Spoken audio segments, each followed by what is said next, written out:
Hey everyone, welcome back to My Green Pets. It has been a very rainy and stormy summer. If you look at this past week's weather report, you'll see we had thunderstorms and rain almost every day. And this is pretty much the pattern we've been following all summer long, which is, it's not bad for many of the orchids that I have outside. I certainly haven't had to do much watering this summer, which has been nice. This little praying mantis looking for its next meal. I think this is probably one of my favorite insects. And this is a tree that's native to our area. It's called a pawpaw, and it has these really interesting fruits that mature in the fall, and they have a really creamy banana type taste to them. These vandas hanging in the tree really actually do very well with the rain. They like to be soaked and then dry out. So with daily rains, this is very similar to what they have in their native environments, so they do quite well. You can see lots of root growth and leaf growth on these guys.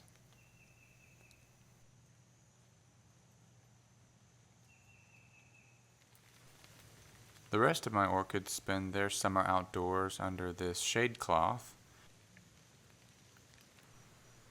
Out here they're exposed to the sun, rain, wind, and bugs for about 6 months of the year.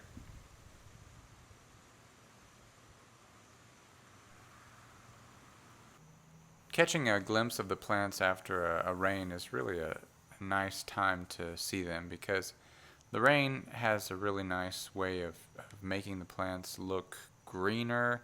All of their roots turn green, and they just, I don't know, they look happier after it's been raining. This Cattleya seedling is an example of what I'm talking about. It's mounted on a piece of hickory, and that means that its roots dry out quite quickly. So with daily rains, it's really an ideal situation for mounted plants. You can see how the roots will turn this rich green color when they've soaked up all the moisture and from the rain, and it's putting out a new leaf here. You can see it's really each new leaf is bigger than the last, and that's a sign that it's growing and maturing. This catasetum type is also showing signs of maturing its pseudobulbs. You can see how the new bulbs are starting to develop a jointed look to them, and that's indicating that they're starting to swell and mature. This is also a new catasetum type that I have, looking pretty nice.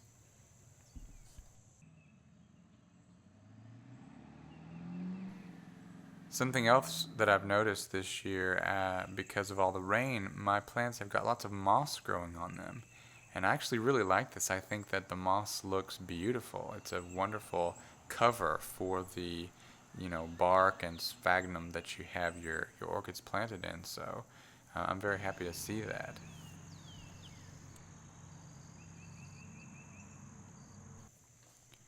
My spiny-lipped bulbophyllum is growing quite well. It's just completed this new leaf. Isn't it nice?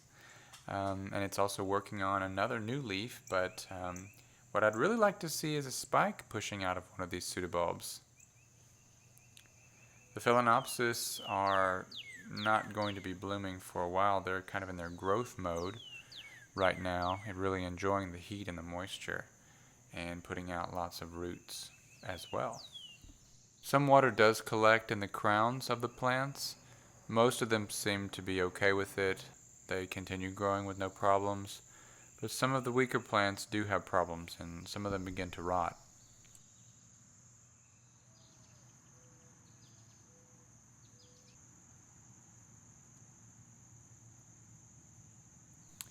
My big slipper orchid has opened its second bloom this week. So last week it was really just, I said it was mesmerizing, and this week it's captivating, it's fantastic, it's spectacular. And especially after a rain, the water droplets just add a magical effect to the blooms.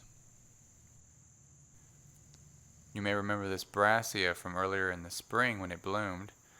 Right now it's just putting out new growths and putting out new roots in preparation for next year's bloom. Say hello, Nessie. No? Okay. Well, anyway, this is Nessie. Well, thanks for stopping by to check on my green pets this week. Those of you who are suffering from drought at the moment, I really wish that I could send you some of this rain. It is beyond my power, but I would if I could. We'll see you next time right here on My Green Pets. Have a great week.